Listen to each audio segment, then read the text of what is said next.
Hi, today I'm going to present to you my evidence number 3.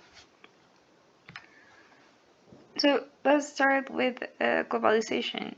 Globalization refers to the increasing integration of economies around the world, especially through trade and financial flows. Now, why did globalization emerge? Well, it arises as a response to globalization imposed by large financial and political organizations and multinationals that exercise control over institutions and society. Now, a really big event that happened and is related to globalization is the signing of the Free Trade Agreement.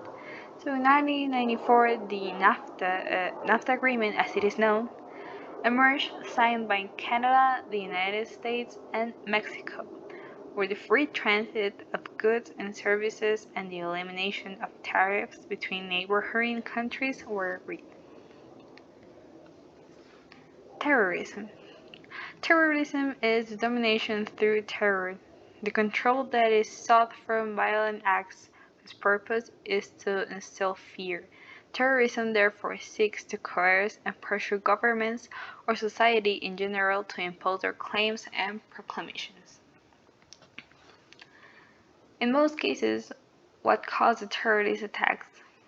Well, identified causes of terrorism have instead ranged through the entire spectrum of human discontent, including the economic, political, social, psychological, ideological, etc., with short or long-term goals, both objective and subjective, becoming the object of violence.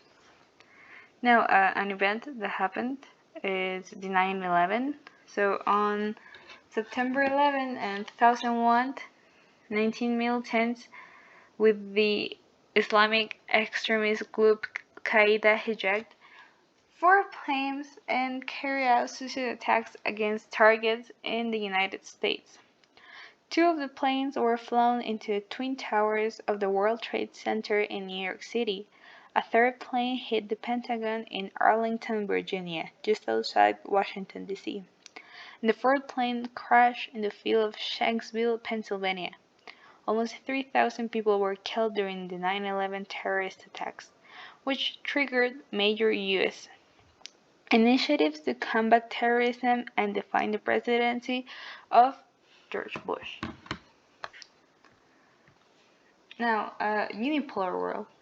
A unipolar world is when the majority of the world is dominated by a single state or nation, military and economic power, and social and cultural influence. Now, how does the end of the Cold War relate with the unipolar world? So, after the end of the Cold War between the USA and the Soviet Union collapsed and the USA emerged as a single powerful nation globally because they no longer had like this competence, so they could just be the largest power in the world. Now on to the digital era.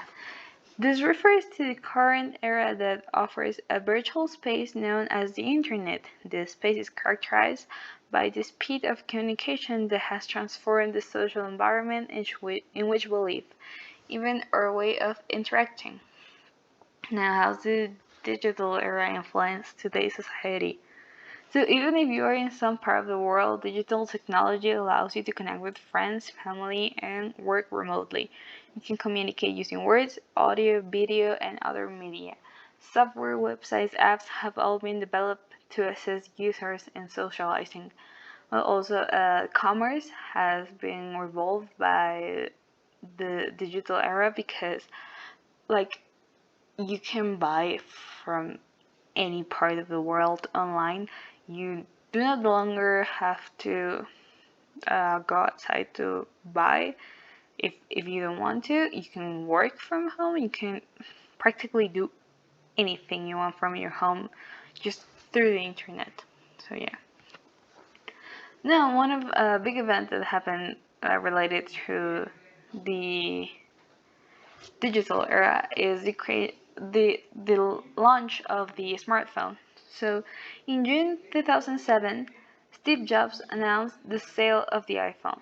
It all started with the iPhone, which, although there were other smartphones like the Palm and the BlackBerry, introduced innovations such as the environment of application that users could download at will.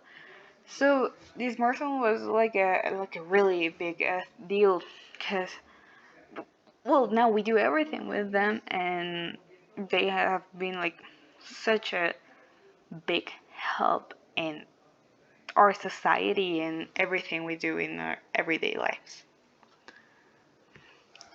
So that was all. Thank you for listening.